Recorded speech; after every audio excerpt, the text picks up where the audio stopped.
시청자 여러분 안녕하십니까? 명쾌한 주 김현선입니다.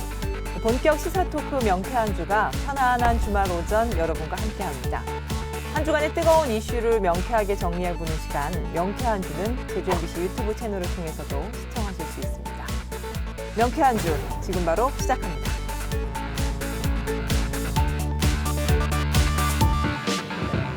어서 오세요, 김원석 기자. 네. 또 보게 되네요. 예, 지난주에서 또 제가 출연하게 됐습니다. 네, 반갑습니다. 네. 이번 주는 뭐 어떤 이슈가 있었는지. 예. 그 첫 소식은 이제 원희룡 지사의 그 송악산 선언입니다. 네. 예.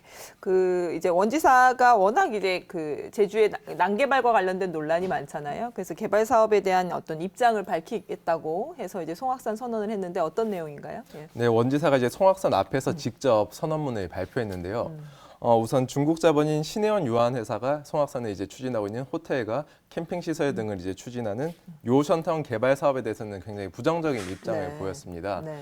자연 경관을 해치는 사업은 엄격하게 이제 금지하겠다며 송악산을 반드시 지키겠다 이렇게 말을 했습니다. 송악산 개발 사업만큼 계속 이제 긴 시간 동안 논란이 이어져 온 게 이제 오라관광단지 사업인데 오라관광단지랑 또 이제 또 다른 논란의 비자림로 사업 이 두 가지는 조금 서로 상반된 입장을 보였어요. 예. 네, 그렇습니다. 그 원지사는 이제 오라관광단지가 현재 제시된 그 사업 계획과 투자로는 제주도의 엄격한 개발 사업 심의 내용을 이제 충족하지 못한다고 이야기를 했는데요.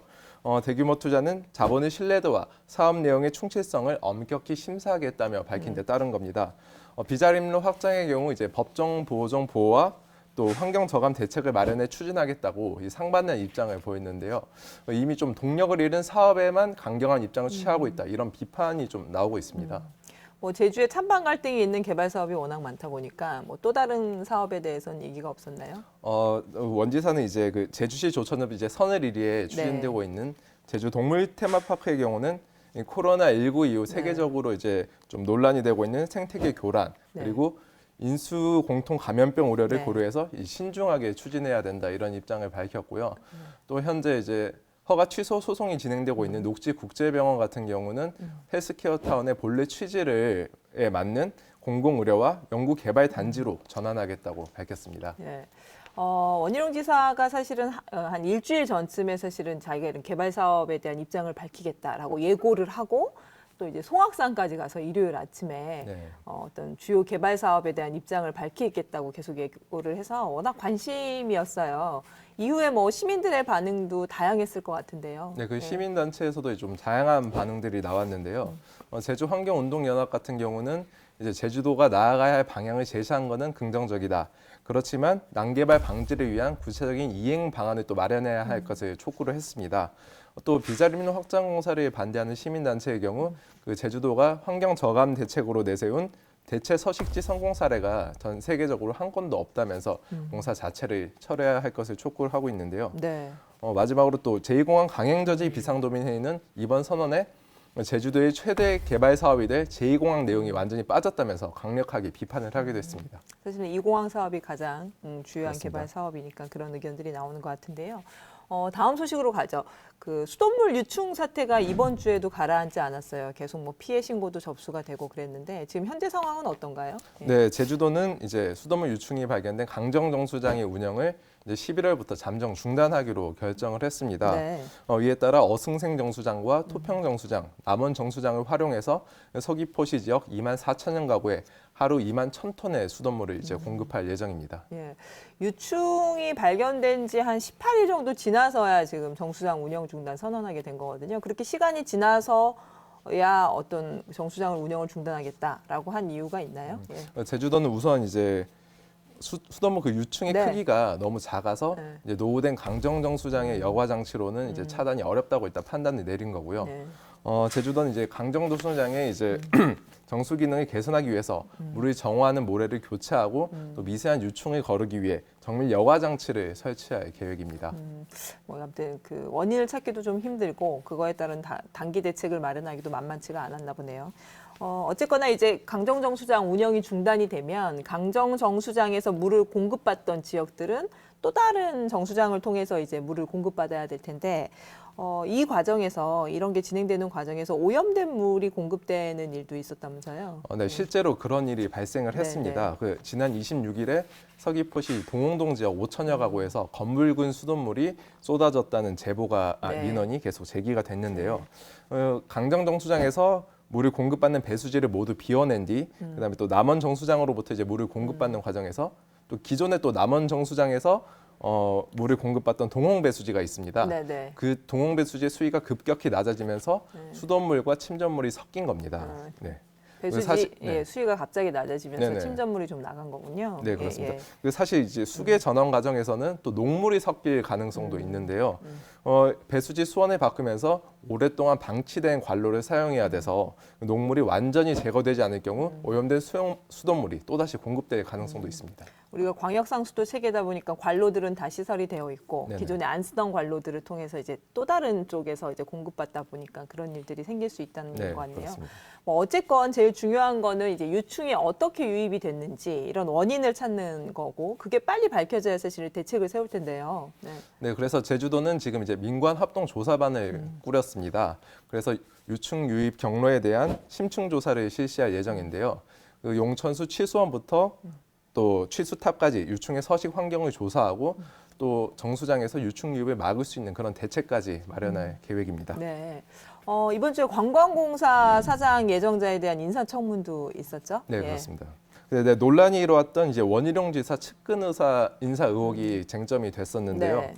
도의원들은 이제 고은승 예정자가 그 최고의 광고 기업인 제일기획에서 20년 넘게 일했지만 관광과 마케팅은 또 관광과는 또 다르다. 그래서 전문성이 부족한데 광고 마케팅은 관광 분야하고는 또 다르다. 네, 그 예. 전문성이 부족하지만 원희룡의 측근 인사라 내정됐다는 의혹이 제기가 됐습니다. 원희룡 지사랑 측근이니까 그런 논란에도 불구하고 된 네네. 거다. 뭐 이렇게 주장을 한 모양이군요. 근데 예. 고 예정자는 일단 청문회에서는 원 지사와는 재경 도민 모임에서 한 3번 정도 만났을 뿐 개인적인 친분은 없다고 해명을 했습니다. 측근은 아니다. 뭐 이런 네, 얘기였던 측근은 거네요. 아니라고 예. 말했습니다. 아무튼 청문회 때마다 이제 단골 아이템이 이제 농지 관련인데 이번에도 농지법 위반 의혹들이 많이 제기가 됐어요. 네, 그 10여 년 전 이제 제주시 조촌은 함덕리에 이제 농지를 구입을 했는데요. 그 농사는 이제 짓지 않는 것으로 확인이 네. 됐습니다. 그래서 농지법 위반에 대해서는 곧바로 사과를 했고요. 또 부동산 매매로 13억 원 가까이 시세 차익을 얻었다는 지적이 제기됐는데 그 부분에 대해서는 10년 넘게 가지고 있던 부동산이었기 때문에 단기 시세차를 노린 투기는 아니었다. 이런 식으로 말을 했습니다. 시세 차익을 네. 위한 어떤 그런 목적에 의해서 구매를 하거나 네네, 이런 그건 것은 아니라고요. 아니었다. 예. 그랬다는 거고.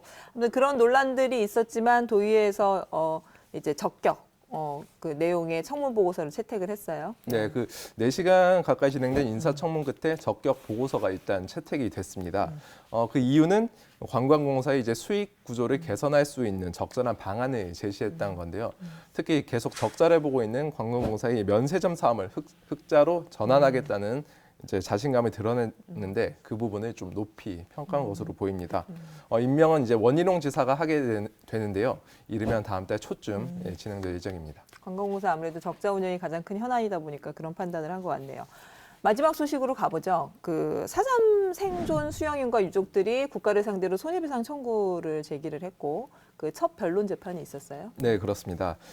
그 4.3 생존 수영인 그 양금방 할아버지와 유족 중 이제 39명이 국가를 상대로 103억 원 규모의 이제 손해배상 청구 소송을 제기한 지 11개월 만에 첫 변론 기일이 진행이 됐습니다. 네, 사실 이번 소송의 시작을 거슬러 올라가면 사실은 재심 청구부터 이렇게 시작이 된 거 아닌가 싶은데 그동안 어떻게 진행됐는지 좀 이야기를 해줄까요? 예. 네, 그 4.3 생존 수용인들이 이제 불법적인 군사 재판이 무효라며 법원에 이제 재심 청구를 접수한 것은 지난 2017년 4월쯤이었는데요. 네. 5차례의 공판 끝에 1년 만에 재심 결정이 내려졌고 지난해 1월 이제 재판부는 군법회의가 법률이 정한 절차를 따르지 않았다며 사실상 무죄인 공소 기각 판결을 내렸습니다. 네. 이를 근거로 해서 이제 생존 수용인들이 억울한 옥살이에 대한 배상을 받기 위해 형사 소송을 청구를 했고요. 네. 법원은 이제 생존 수용인들이 청구한 그 배상 금액을 대부분 인정해서 53억 4천만 원의 배상 결정을 내렸습니다. 이제 명예 회복을 위한 이제 마지막 관문이라고 볼 수 있겠죠. 국가를 상대로 불법 행위에 대한 책임을 묻는 이제 청구 소송을 제기한 겁니다. 네. 재심 청구에서 공소기각 판결을 받았고 그거를 근거로 형사보상 청구를 하고 이제 국가를 상대로 네, 이제 마지막 마지막 소송이 손해배상 될 청구를 것으로 한 거네요. 보입니다. 소송은 어떻게 전망하세요? 소송은 이제 아무래도 이제 103억 그 배상 규모를 놓고 네. 그 변호인 유족측 유족측 변호인과 네. 정부 이제 법무 공단 간의 치열한 이제 공방이 예상이 되고 있습니다. 예. 네. 정부가 이제 한국 전쟁 직후에 이제 민간 희생에 대해 보상 기준을 정해서 유족들에게 지급을 했는데 사탐에 관련해서는 객관적인 보상 기준이 없는 상황입니다. 네. 그래서 이번 재판 결과가 일종의 기준이 되지 않을까 좀 기대도 되고요. 네. 재판부는 이제 앞으로 한 두세 차례 정도 네. 추가 변론을 진행한 다음에 최종 판결을 내릴 계획입니다. 네, 그렇군요. 오늘도 수고하셨습니다, 김한석 기자. 네, 감사합니다.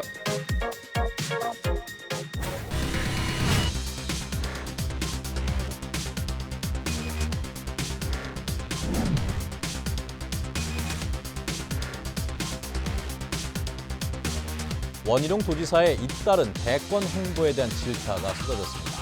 제주 현황에 대해서 너무 등한시하고 특히 행정사무감사 기간에 휴가를 받아 마포 포럼에 참석해 대권 도전 의사를 밝혔는데 이때 관용차를 쓰고 서울본부 직원들의 도움을 받은 것은 공무원 행동강령 위반이라며 특정 감사를 청구해야 한다고 날을 세웠습니다.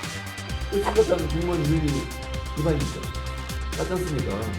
개방령 직위 가운데 측근이나 선거 캠프 출신이 30%를 넘어 당초 개방령 직위 취지를 무색해 한다는 겁니다. 자, 저기 열린시 포럼 출신을 하니까 이런 식으로 허무나게 하니까 제주도는 계속 돌아가니까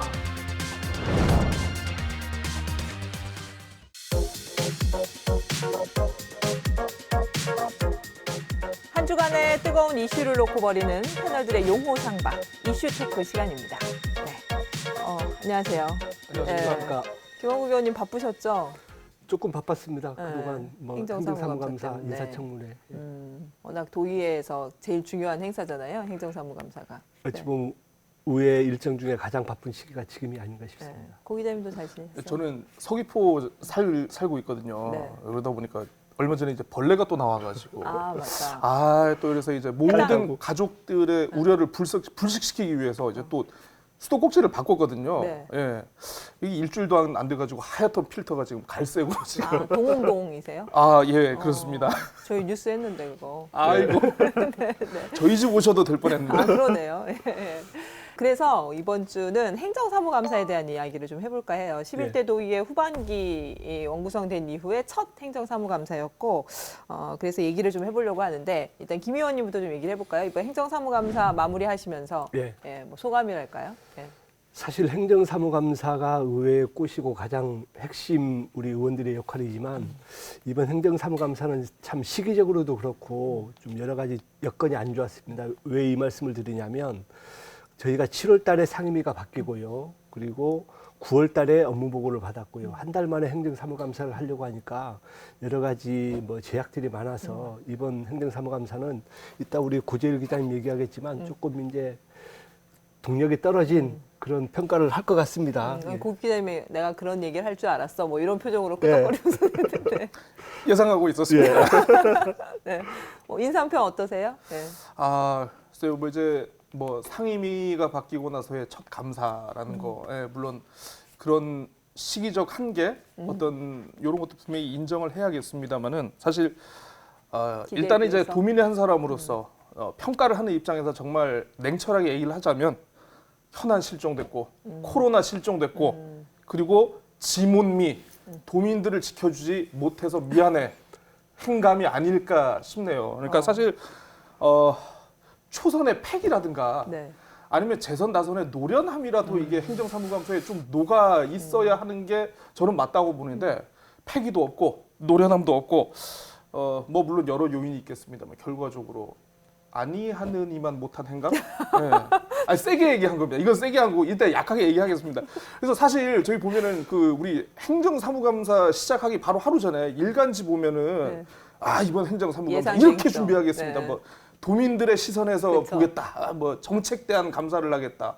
뭐 여러 얘기가 나오는데 결국은 이게 또 허위 과장 기사가 아니었나, 인터뷰가 아니었나. 혹시 우리 고 기자님 의원님들하고 별로 안 친하세요?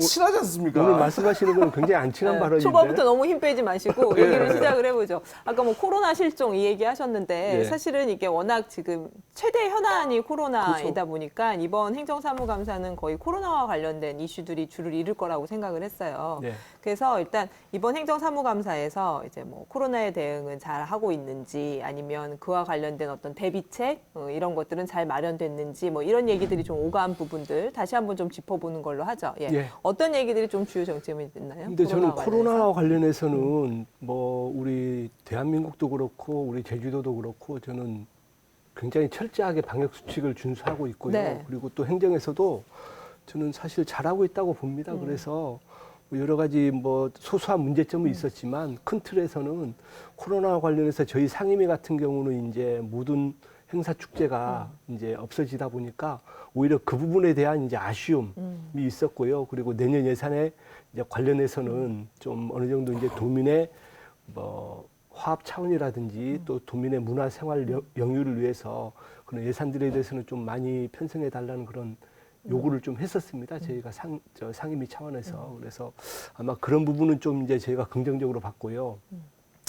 단지 아쉬운 점은 이제 그 출자 출연 기관에 대한 저희 상임위 같은 경우도 이제 제주 관광공사 같은 경우에 여러 가지 총체적인 문제점이 있어서 그 부분에 대한 부분은 이제 저희가 좀 많이 지적을 했고 네. 또 내년은 좀 개선하겠다는 네. 얘기를 좀 하나씩 들었습니다. 얘기를 좀 해보죠. 코로나 관련돼서 좀 어떤 쟁점들이 예, 사실 거론됐나요? 저는 그 생각을 한 게 저는 이번 행감을 보면서 사실 코로나 행감이 될 다 것이다라고 그렇게 뭐 봤죠. 모두들 그렇게 네. 예측을 하셨고 뭐 심지어 의회에서도 코로나에 굉장히 방점을 찍어가지고 이렇게 홍보를 많이 하셨어요. 근데 좀 보면서 과연 이게 코로나가 우리 과연 얼마나 얘기가 됐고 뭐에 대해서 좀 다뤄진 게 있는가 좀 의문스럽긴 한데 사실 이제 좀 약간 비유를 하자면 그렇습니다. 이게 우리가 태풍이 북상하게 되면은 저희가 이제 뭐 이제 우리 김 국장님 계시지만 이제 뉴스들이 이제 특보 체제로 이제 가동이 그쵸. 되지 않습니까? 뭐 이 태풍의 진로는 어떤지, 얘가 크기는 얼마 정도고 피해 규모는 어떻게 되고 이 전반적인 거를 다 이렇게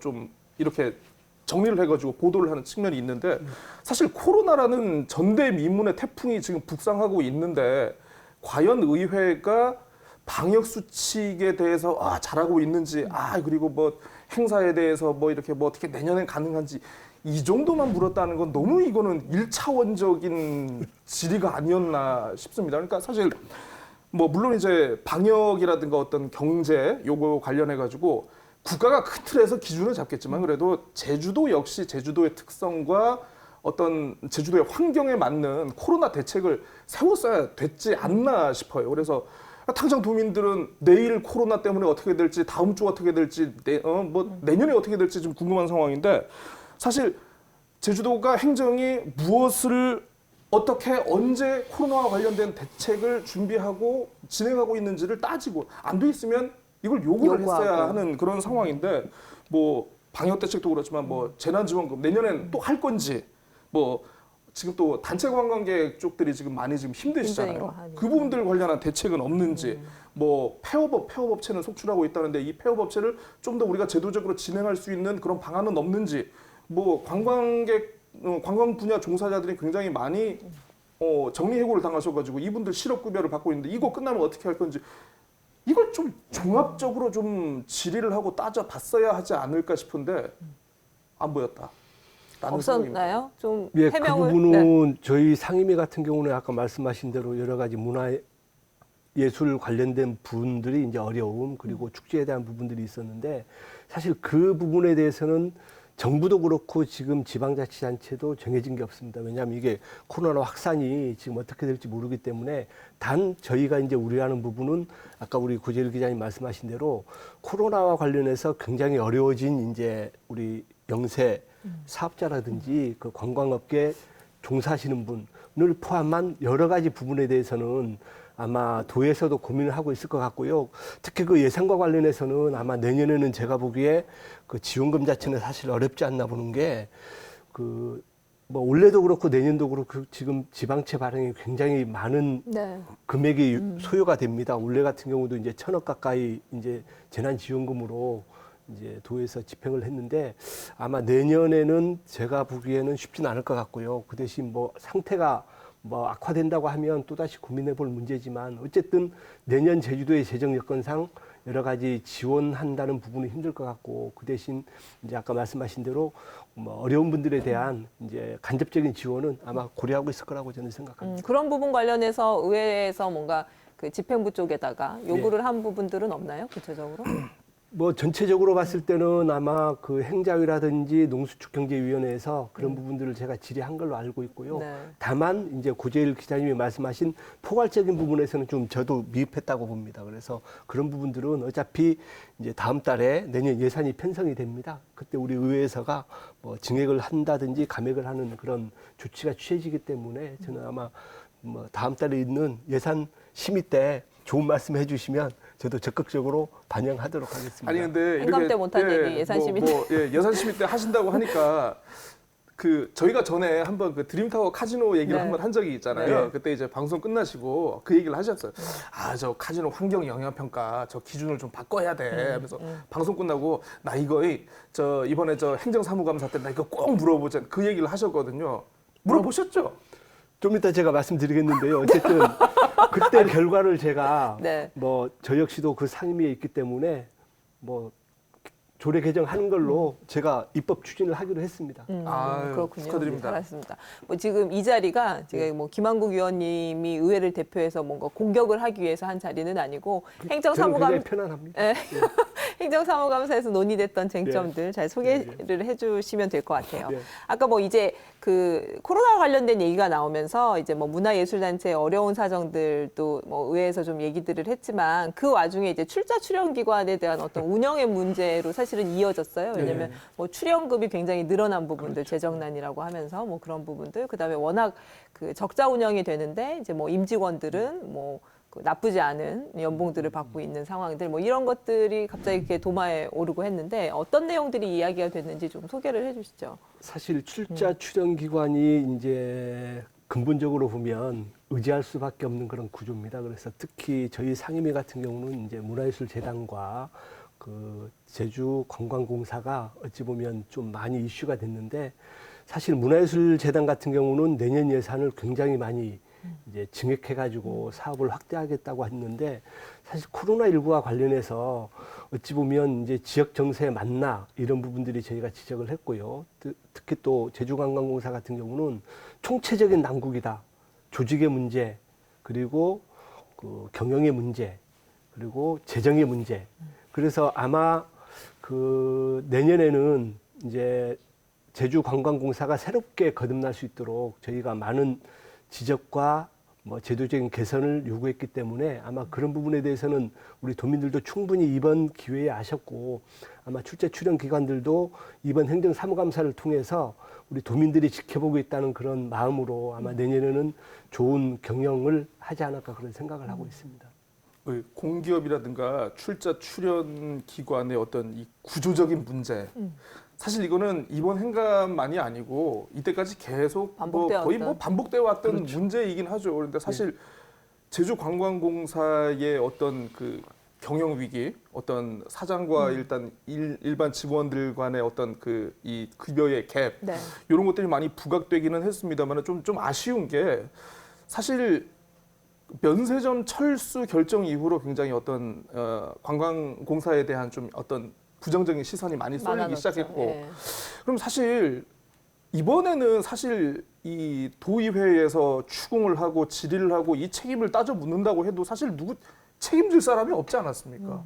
이미 사장 예정자는 이제 뭐 저희 녹화일 기준으로 어제야 인사청문회가 끝나가지고 네. 적격 판정을 받으셨고 뭐 이제 남아 계신 분들은 뭐 이제 뭐 본부장과 그 이하 임직원 분들인데 사실 보면은 뭐 우리 저 의회에서도 그렇고 도민사회도 그렇고 관광공사의 지금 정도의 이 부실을 가져온 당사자가 누구인지는 아마 다 아실 거라고 봐요. 그러니까 저는 사실 정말 어떤 관광공사의 부실을 추궁하거나 이런 책임을 따지고 싶으면 당시에 이 면세사업 진출을 결정하셨던 분들 이런 분들을 좀 어떻게 뭐 감사장에 좀 뭐라 해야 되죠? 소환한다고 하면 좀 이상하지만 아무튼 뭐 오시게 해가지고 당시에 왜 그런 결정을 할 수밖에 없었는지 좀 이런 것도 좀 철저히 묻고 했으면 좀 더 생산적인 행정사무감사가 되지 않았을까 싶었는데 좀 뭐라고 해야 되지? 좀 책임질 사람은 없는데 좀 뭐 화만 내는 좀 그런 감사가 되지 근데 않았나 싶어요. 저희 의회 입장에서는 사실 이 제주관광공사 면사님과 관련해서는 의회도 책임에서 자유로울 수가 없습니다. 왜냐하면 예산이라든지 모든 집행은 이제 공사에서 하지만 뭐 3년 전부터 2017년도부터 이제 제주관광공사 경영평가가 최하 등급을 받았었거든요. 그래서 그런 취지에서 보면 아까 우리 고재일 기자님 말씀하셨지만 솔직히 저희 의회도 자유로울 수는 없고 아까 말씀하신 대로 누군가가 책임져야 된다. 저도 맞다고 생각합니다. 그리고 그래서 그 저희 의회 차원에서도 아마 조만간에 그 제주관광공사와 관련된 뭐 책임 소재를 한번 짚고 넘어갈 것이고요.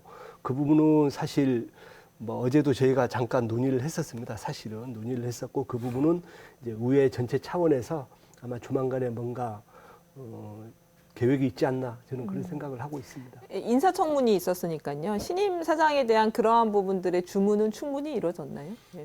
예, 어제 같은 경우도 이제 인사청문을 하면서 고은숙 예정자께 그동안 전반적인 문제점 그리고 면세 그 사업을 추진함에 있어서 여러 가지 책임 소재 그리고 이 부분에 대해서 앞으로 어떻게 할 것인가에 대한 전체적인 얘기를 했기 때문에 아마 고은숙 이제 예정자 아직 취임 안 된 것 같아요. 모르겠습니다. 취임했는지 모르겠지만 제가 적격 판정을 했기 때문에 그 고은숙 이제 사장님 되실 분이 나름대로 정확히 판단을 해서 우리 의회와 뭐 협의를 해서 뭐 좋은 결과가 있지 않을까 그런 생각을 하고 있습니다. 저도 어제 그 인사청문회 또 우리 보셨어요? 제 파트너이신 또 김한국 의원님 나오시니까 제가 또 풀로 다 시켜봤습니다. 제가 또 애정하는 사이네요. 예, 근데 뭐 기사들이 나온 게 뭐 전문성 부족을 질타를 했다. 지금 되게 세게 나왔는데. 그건 맞아요. 예, 실제로 아마 분위기는 안 그 그랬어요. 오후 방송을 안 보셔서 그렇고요. 오후엔 정말 분위기가 좋더라고요. 카메라가 다 빠지니까. 그렇죠, 그렇죠. 이 언론이 빠지니까. 예. 분위기 좋게 보였습니까? 아주 좋았습니다. 그러니까 저희는 엄청 힘들어요. 저는 제가 지금까지 봤을 때 아마 인사청문회 중에 이렇게 달달한 아니 인사청문회가 왜 이러세요? 있었나. 갑자기? 예, 저희 인사청문회 그렇게 아주 좋았습니다. 만만하지 않습니다. 굉장히 인사청문회 모처럼 만만하지 인사청문 위원분들하고 네. 그 인사청문 대상자하고 굉장히 어떤 뜻이라든가 관광공사가 지향해야 할 어떤 방향, 문제의식 문제의식. 이런 거에 대해서 굉장히 공감을 많이 하시고 제가 봤을 때는 굉장히 좋았어요. 아니 근데 달달했어요. 분위기 좋다고 말씀하셨는데 저희가 분위기 좋다는 거는 사실 반은 인정합니다. 하지만 이게 상대성이거든요. 상대방으로 하여금 이제 답변을 얻어내는 게 저희가 인사청문회인데 나름 어제 고은숙 그 예정자는 저희도 말로 요망지게 네. 뭐 답변을 잘 해서 저희가 네. 넘어갔지 솔직히 인사청문회에서 가장 핵심적인 내용은 뭐냐면 인정을 하고 안 하냐의 네. 문제거든요. 근데 인정을 안 하는 순간 우리 청문위원님들은 바로 이제 제재 들어가기 때문에 어제 같은 경우는 인정을 잘했기 때문에 분위기가 네. 좋았다는 말씀을 드리겠습니다. 고민을 네. 많이 하셨던 것 같아요. 코로나 얘기로 다시 돌아가서 어쨌거나 민생 대책들이 지금 가장 중요한데 집행부가 그런 부분에 대해서는 잘 준비를 하고 있던가요? 네. 그러니까 민생 대책에 대해서 좀 더 깊고 좀 날카롭게 좀 추궁을 하고 물어보셨으면 좋겠는데 일단은 그런 질문을 좀 찾아보지는 못한 것 같고요. 일반적인 수준에서. 굉장히 일반적인 수준에서 그나마 이제 뭐 예를 들어서 이제 더불어민주당 김경미 의원 같은 경우에는 이제 뭐 크루즈 산업 그러니까 이후에. 사실 이제 코로나 이후로 지금 거의 크루즈 산업이 전 세계적으로 그쵸. 지금 거의 고사를 하고 네. 있거든요. 그래서 크루즈 산업 육성을 위해서 이제 이때까지 막대한 예산을 투입했고 이제 앞으로도 당분간은 이게 크루즈 산업이 회생할 가능성이 보이지 않는데 이 관련해서 제주도에 어떤 대책을 묻는 것들 요런 어떤 예산 배정 같은 것들 요런 거에 대해서 관심을 보였던 거는 좋은 것 같고 뭐 우리 국민의힘 우영희 의원님 뭐 그분도 이제 코로나 관련해 가지고 뭐 제주형 방역 대책 요런 것들을 묻는 부분들은 그래도 나름대로 그래도 성의 있는 부분, 그래도 도민들의 시선에서 좀 바라보려고 하셨던 부분이 아닌가 싶습니다. 구체적인 부분들을 요구하는 네, 그렇습니다. 그런 저 같은 것들이- 경우는 뭐 당은 다르지만 우리 이번 행정사무감사를 하면서 우리 한림을 지역구로 둔 우리 박원철 의원님께서 제2방역을 그렇게 외치시더라고요.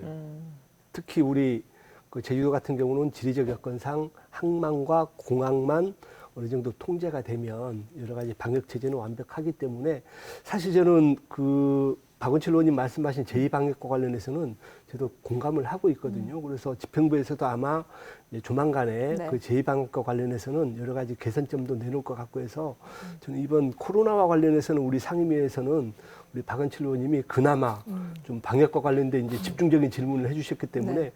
의원님 이 방송 보고 계시죠? 의원님 잘하셨습니다. 네. 행정사무감사에서 의원들이 요구를 하고 그게 이제 실질적으로 정책들로 이루어지면 예, 사실 그게 행정사무감사의 취지이기도 하죠. 예. 조금 다음 부분으로 넘어갔으면 좋겠는데요. 이번 아까 뭐 앞서서 이제 저희들이 이제 행정사무감사에 대한 어떤 인상평을 할 때 이야기를 했지만 뭐 국가민이 뭐 그다음에 이제 뭐 독감 예방 접종 하다가 사망하시는 사고도 있었고 그다음에 아까 수돗물 유충 사태도 있었고 뭔가 이제 굵직한 현안들이 계속 터져 나왔어요. 또 그 기간에 이제 제2공항 토론회도 있었고 막 이러다 보니까 사실은 행정사무감사가 좀 묻혔고 또 그때 튀어나오는 그런 큰 현안들에 대한 질문으로 집중되다 보니까 기존의 어떤 중요한 지역 현안에 대해서 질문들을 좀 하기 어려운 부분들이 있긴 있었지만 그래도 현안에 대한 얘기들 나왔던 것들을 좀 얘기를 해보려고 하는데요. 일단 그 제주형 뉴딜과 관련된 얘기를 좀 해봤으면 좋겠는데 일단 원희룡 지사가 제주형 뉴딜과 관련된 것들을 발표를 해서 행정사무감사 기간에 이제 의회에서도 그와 관련된 질의들이 이어졌던 걸로 네, 알고 있거든요. 맞습니다. 어떤 부분들이 주로 언급이 됐나요? 그 한국판 뉴딜 이제 정부에서 발표를 했는데요. 5년 동안 6조 1천억을 이제 발표를 했고 특히 제주도 같은 경우는 2조 2천억, 정확히 2조 2천억입니다. 그래서 그 분야가 그린 뉴딜, 디지털 뉴딜 그리고 안전망 구축에 해서 가장 중요한 부분은 뭐냐면 이게 국비 매칭 사업이다 보니까 과연 그 재정적인 소요를 어떻게 감당할 것인지에 대한 그런 여러 가지 집중적인 논의도 있었고요. 특히 또 저희 상임위 같은 경우는 그 2조 2천억이라는 그 예산에 대비해서 우리 문화예술, 체육, 관광에 관련된 부분들이 굉장히 미진했던 것 같습니다. 그래서 저는 이 초안을 잡았을 때 과연 그 적정한 분배가 됐었나 하는 부분에 대해서 집중적인 질의를 했고요. 아마 그 특히 재정적인 부분, 소요되는 예산에 대한 부분은 아마 지방채를 발행한다든지 여러 가지 어려움이 있기 때문에 저는 이 계획에 있어서 보다 이제 논의가 돼야 된다고 보고요. 또 집행부에서도 이제 세부적인 계획은 우리 의회와 협의하면서 하겠다는 말씀을 하셨습니다. 아까 이제 이슈 얘기를 많이 하셔가지고 그 부분에 대해서 잠깐만 좀 얘기를 네. 하는데 예. 일단은 제 기본적인 생각은 그렇습니다. 나훈아 정도의 대가는 BTS가 앨범 냈을 때 내가 노래 발표를 한 걸 탓하진 않아요. 예. 뭐냐면 도의회 정도면은 이슈가 많다고 해가지고 우리가 이슈에 묻혔다. 그러니까 이거를 이제 그 언론에서 평가를 하는 부분하고 의회가 스스로 얘기를 하는 부분하고는 이거 좀 구분이 되어야 약간 된다? 구분을 둬야 되지 않을까 싶고. 물 자주 마시는데요. 네, 오늘 유난히 김 속이 의원님. 탑니다. 제주형 뉴딜 같은 경우에 그 지금 말씀해 주셨는데 저도 진짜 관심 있게 지켜봤습니다. 이게 뭐 다들 아시겠지만 아까 뭐 6조, 6조가 투입되고 이게 뭐 일자리 4만 개, 뭐 2025년까지 뭐 하는 건데 사실 예산도 분명히 중요한 부분인 것 같습니다. 뭐 국비 매칭을 어떻게 할 것인가, 예산 확보를 어떻게 할 것인가를 분명히 실현 가능성을 분명히 점검하는 차원에서는 물어보고 확인을 해야 될 이슈이긴 하죠. 근데 도민들의 입장에서는 과연 좀 이게 부족했던 게 제주형 뉴딜이 도대체 뭐지? 그린 뉴딜을 한다는데 그린 뉴딜은 뭐고 디지털 뉴딜은 또 뭐라? 그러니까 사실 그 부분에 대해서 조금 더 의회에서 도민들을 대신해서 좀 물어봐 주셨어야 하지 않을까. 아니 내연기관 차량을 2030년 이후부터는 몽땅 없앴긴 하는데 그러면 지금 주유소들, 정비업체들 그 관련된 산업들은 어떤할 거라라는 대책도 물어보셨어야 되고 또 그 뭐죠? 전력 거래 완전 자유화? 이거 지금 현행법으로 안 된다고 하더라고요. 이게. 그러면 이거 법을 어떻게 개정할 건지 어떤 집행부의 단계별 로드맵이라든가 이런 것들을 구체적으로 확인하고 도민들의 삶이 어떻게 달라질지를 좀 그래도 의회가 밑그림 정도는 그려주셨어야 하지 않은가 싶은데 예측하고 제 생각이 검증했어야 잘못됐나요? 된다. 아닙니다. 네. 제가 지금 참 안타까운 게 제가 그쪽 상임이었으면 제가 이제 뭐 할 말이 있는데 솔직히 그쪽 분야는 이제 아까 전력거래소라든지 그 전기자동차 같은 경우는 저희 상임위가 아니라서 저도 똑같은 생각을 하고 있습니다. 하고 있는데 글쎄요. 제가 물어본 게 아니라서 제가 답변할 수는 없는데 이건 뭐 문광희 소속 의원으로 나와 계신 건 아니니까. 아니 근데 전반적인 제가 이제 얘기를 하실 말씀드리고 수 싶은 있죠. 건 뭐냐면 지금 현재 그러니까 그린 뉴딜, 디지털 뉴딜 그리고 안전망 구축이라는 게 말 그대로 녹색 성장과 관련된 청정 제주를 하겠다는 게 이제 지사의 그 어찌 보면 계획이거든요. 그러면 지금 현재는 정해진 게 없습니다. 이렇게 해서 사업 계획을 발표할 시점 되면 제가 아까 고재일 기자님 말씀하신 내용을 명심해서 네. 이제 브리핑하고 또 우리 의회 차원에서도 세부적인 내용을 앞으로 논의를 하도록 예, 하겠습니다. 근데 사실 의회에서도 이게 좀 한계가 있는 게 그 그린 그러니까 이 저 제주형 뉴딜이라든가 그 최근에 또 이제 그 드론 산업 굉장히 네. 지금 역점적으로 좀 추진하고 있지 않습니까? 이거를 이제 관할하는 상임위원회가 이제 농수축경제위원회인데 사실 뭐 의원님들 되게 열심히 하시고 관심 많이 가지고 들여다보고 계시지만은 사실 우리 지금 상임위에 계신 의원님들의 전문성이 사실 그렇게 따져 묻고 이렇게 할 정도로 굉장히 높으신 수준은 아니신 것 같아요.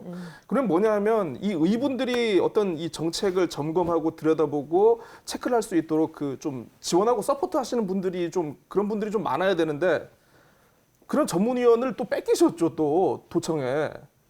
네, 예, 그래서 맞습니다. 뺏긴 건 아니고요. 의회에서도 좀 약간 어떤 도정이 추진하고자 하는 방향과 네. 이 지향점에 맞춰가지고 좀 전문적으로 좀 견제하고 들여다볼 수 있도록 좀 인력 확보라든가 좀 이런 어떤 그런 것들 좀 많이 필요할 것 같습니다. 사실 저희 의회 구조가 각 상임위별로 이제 정책연구원이 있고요, 또 전문위원이 있는데 사실 그 아까 말씀하신 농수축경제위원회 중에 저희 이제 이 부분은 의회에서도 논의가 됐던 부분인데 이 상임위 조정을 좀 해야 된다는 분야 중에 하나가 경제 파트입니다. 디지털 파트하고 왜냐하면 1차 산업하고 4차 산업하고는 엄연히 이제 많이 다르기 때문에. 다른데 이게 어찌 보면 농수축경제위원회가 1차 산업 위주로 가다 보니 어찌 보면 제주의 앞으로 먹거리 산업은 4차 산업입니다. 말씀하신 대로 전기와 관련된 전기자동차 그리고 여러 가지 핵심적인 프로젝트가 4차 산업인데 그 분야에 대한 전문성이 있는 분들이 아직 약한 건 사실입니다. 하지만 이런 부분들 저희 의회에서 알고 있기 때문에 아마 조만간에 또 저희가 채용을 할 겁니다. 할 때. 전문성을 확보하기 위해서라도 상임위원회를 조금 뭐 분리를 한다거나 이런 그 계획은 필요성에 지금 대해서 논의 중에 논의를 있고요. 한다는 얘기죠. 예, 논의 중에 있고 지금 당장은 아니지만 이 부분은 저희 의회에서도 엄연히 그 인지를 하고 있기 때문에 아마 좀 아쉽지만 전문성 저희가 키우도록 하겠습니다. 열일하십니다, 의원님. 네? 이어서요. 아까 뭐 고 기자님 얘기하셨지만 워낙 굵직한 갑자기 뭐 튀어나오는 현안들이 있다 보니까 기존의 현안들에 대해서 질의를 못하고 다루지 못한 부분들이 있는데 그런 것들 중에 그래도 이거는 했어야 되는데 이번 행갑 때 이런 건 없었다라든지 아니면 다뤄진 내용 중에 뭐 이 부분은 좀 유의미했다라든지 그런 것들이 좀 있으신가요? 네.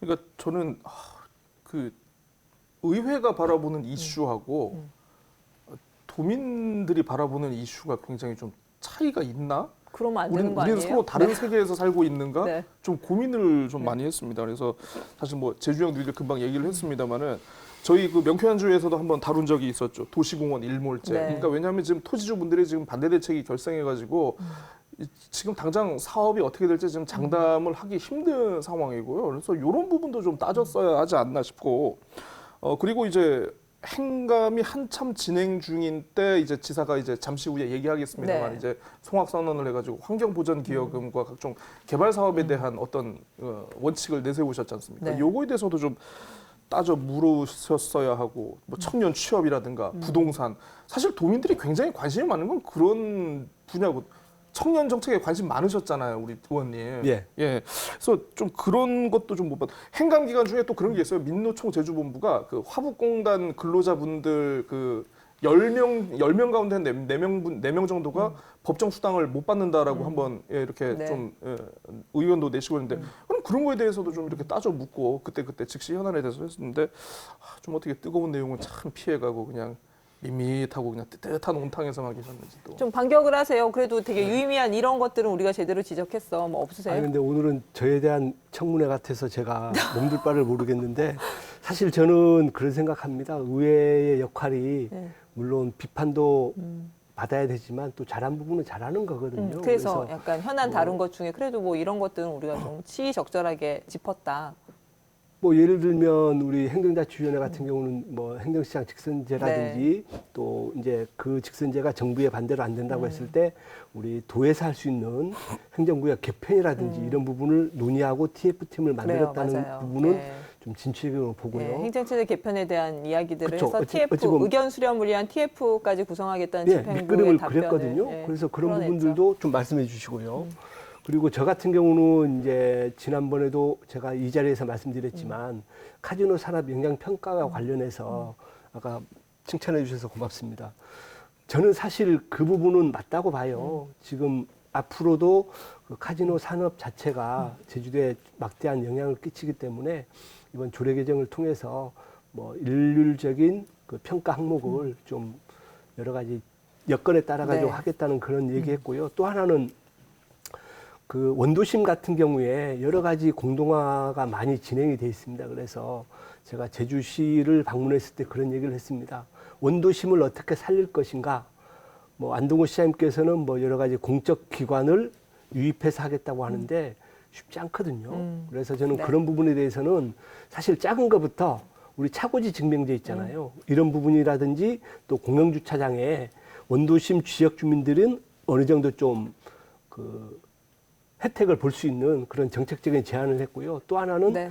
그 제주도도 마찬가지고 가로수 정책이 중구난방입니다. 그래서 가로수 정책도 뭐 중장기 계획을 잡아서 하나는 제안을 했다는 네, 저 스스로 알겠습니다. 피아를 좀 했습니다. 네, 알겠습니다. 이 행정사무감사 때 또 다른 좀 되게 그 뭐 상임위를 막론하고 그 관심이 있었던 게 원지사의 대권 홍보였던 것 같아요. 그와 관련된 그 여러 가지 질의들이 계속 파생돼서 계속 나왔죠. 그 얘기를 좀 해봤으면 좋겠는데요. 네.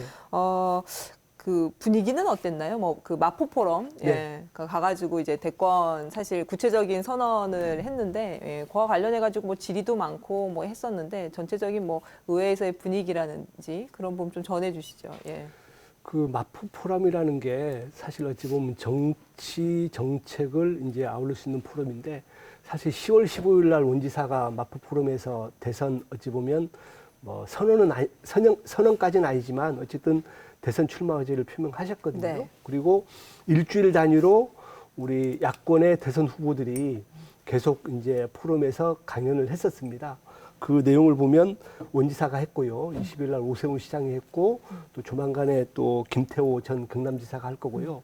또 다음 달에는 안철수, 유승민 그 대표가 할 예정이라서 저는 그 마포 포럼이라는 그 자체는 순수한 이제 대한민국을 걱정하는 그런 그 포럼인데 단 여기서 이제 원지사께서 말씀하신 그 여러 가지 뭐 출장의 문제 그리고 거기서 관용차 이용하고 그렇죠. 관용차를 이용했던 부분에 대해서는 아마 서울본부에서도 그 방송을 통해서 충분히 인지했기 때문에 아마 그런 부분은 개선해야 되고 또 할 것이라고 보고 저는 이런 부분에 대해서 원희룡 지사께 뭐 여러 가지 비판도 있지만 저는 긍정적인 측면이 있는 게 알릴 수 있는 그런 채널이 별로 많지 않거든요. 그래서 저는 마포 포럼에 대해서는 이제 비난하시겠죠. 하는데 저는 긍정적으로 봅니다. 예. 아니 휴가 내고 본인은 가신 휴가예요. 거잖아요. 예, 휴가 본인은 내서 휴가예요. 갔는데 이제 뭐 예. 관용차 쓰고 그렇지. 이제 그 부분은 좀 서울본부 아쉬운 직원들이 부분이 뭐 있죠. 수행하고 이런 부분이 사실은 예. 도마에 올랐던 건데 예. 거기 가서 이제 대권 도전을 하느냐 마느냐 어떤 가치 판단적인 문제 이전에 예. 어떻게 보셨어요? 그런 부분에 대한 시점. 2014년 7월 2일에 그 지사께서 이제 처음 당선되시고 의회에 그때 이제 개원할 때 그때 그 축사를 하셨는데 혹시 기억하십니까? 어떤 얘기를 했는지? 힌트 좀 주세요.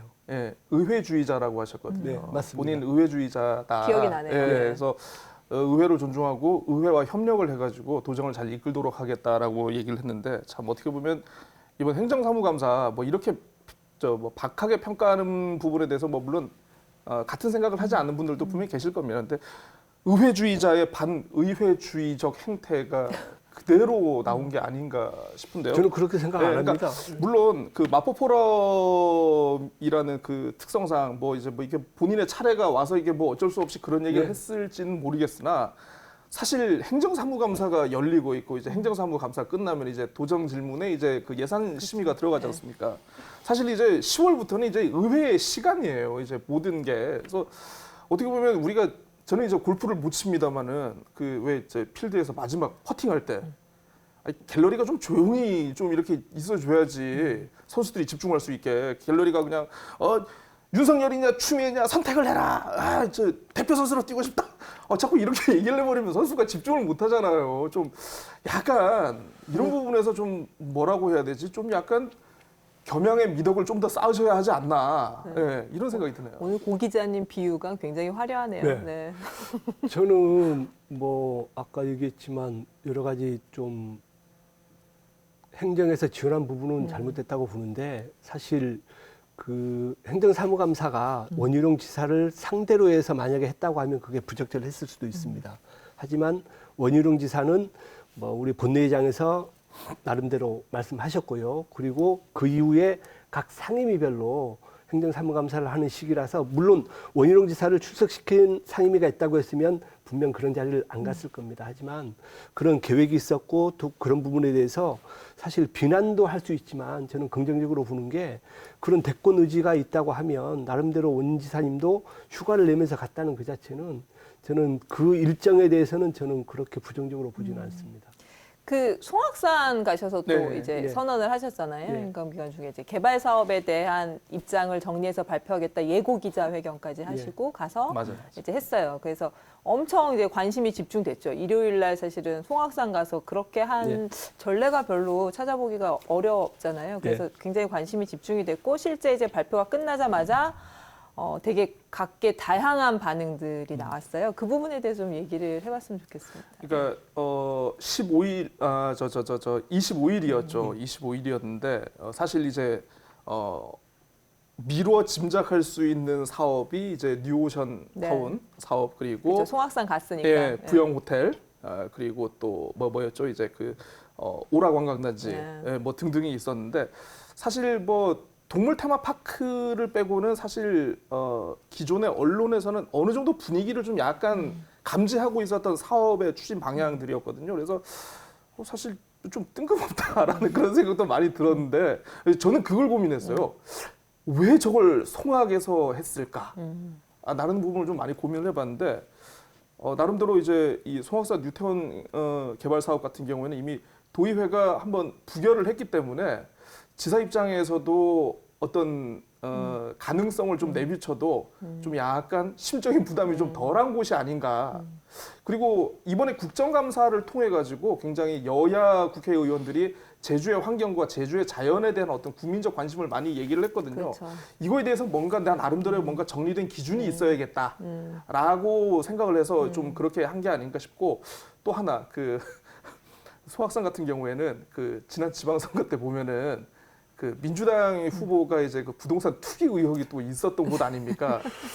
굉장히 승리의 기억이 좀 복합적으로 작용해가지고 송악 그곳을 이제 송악산 일대를 아마 이제 기자회견 장소로 선택하지 않았나. 여러 가지로 해석을 하셨네요. 싶네요. 예. 저는 선언 사실 내용에 대한 간단한 평가하고 다른 저는 사실 시점과 장소에 대한 음. 부분은 조금 이제 기자님 말씀하신 내용을 고민해 볼 필요가 있다고 보는데요. 저는 사실 그 25일 송악산 그 선언이 저는 정치적인 정책적인 선언이라고 봅니다. 왜냐하면 앞으로 이제 송악산이라든지 여러 가지 개발 사업에 있어서 원지사의 정확한 정책 방향을 저는 메시지를 던졌다고 보거든요. 그래서 나름 뭐 아까 말씀하신 부분도 있지만 저는 긍정적으로 앞으로 이제 제주에서 개발 활동을 함에 있어서는 나름대로 청정과 공존을 유지하기 이전에 또 다른 개발은 안 된다. 이런 선언을 했기 때문에 저는 나름대로 긍정적인 평가를 하고 싶습니다. 네. 이제 뭐 마무리를 좀 지어야 될 시점이어서 좀 그 행정사무감사에 대한 평가들을 좀 해봤으면 좋겠는데 저희가 이제 이야기 중에 계속 하기는 했어요. 뭐 전문성이 떨어지는 부분 그리고 기존의 언론에서 이제 나왔던 그러니까 우리가 어느 정도는 다 알고 있는 내용 수준의 질문들 그래서 뭔가 새로운 그러니까 뉴언을 뭔가 폭로하거나 지적하거나 이런 부분들이 모자르는 거. 근데 이게 사실은 이번 행정사무감사만이 아니라 매번 행감 때마다 이제 반복되어 온 평가다 보니까 이걸 조금 구조적으로 해결하는 쪽에 좀 우리가 주안점을 둬야 되지 않을까. 어떤 부분들이 좀 개선이 돼야 될지 좀 얘기를 하고. 예. 행정사무감사는 어찌 보면 이제 집행부를 견제하고 미비한 부분을 이제 개선하는 그런 아주 중요한 절차입니다. 하지만 이번 같은 경우도 이제 여러 가지 제약들이 많았는데 업무 자체가 사실 연속성이 없었어요. 그래서 저희 의회 입장에서도 뭐 평가를 낮게 주신 거 받아들이겠습니다. 그래서 이번 기회로 해서 더더욱 행정사무감사를 뭐 알차고 좀 예리하게 할 수 있도록 저희 의회도 앞으로 더 열심히 하도록 하겠습니다. 아까 뭐 전문위원 보강도 얘기를 했는데 예. 좀 시스템적으로 좀 이런 부분들을 보강할 방법은 근데 사실 없을까요? 이제 행정사무감사에 대한 뭐 문제는 어제 오늘의 네. 일이 아니죠. 그죠? 뭐 말씀해 주셨듯이 이게 뭐 예전에도 항상 반복돼 왔던 거고 이게 어떻게 보면 구조적인 문제인데 사실 보면은 대책은 이미 다 나와 있습니다. 차라리 이럴 거면 복수 상임위원회를 해가지고 본인이 전문성이 있는 상임위원회와 그리고 이제 또 따로 이제 임의로 배정되는 상임위를 동시에 운영을 해가지고 좀 전문성을 좀 키우자라는 그런 내용도 있었고 또 뭐 행정사무감사를 딱 10월에 하지 말고 상시적으로 할 수 있게끔 왜냐하면 이제 이 견제해야 될 기관들이 네. 워낙 많다 보니까 그런 네. 것도 있고 전문 인력도 좀 많이 있는데 좀 저는 좀 그 생각이 드는 게.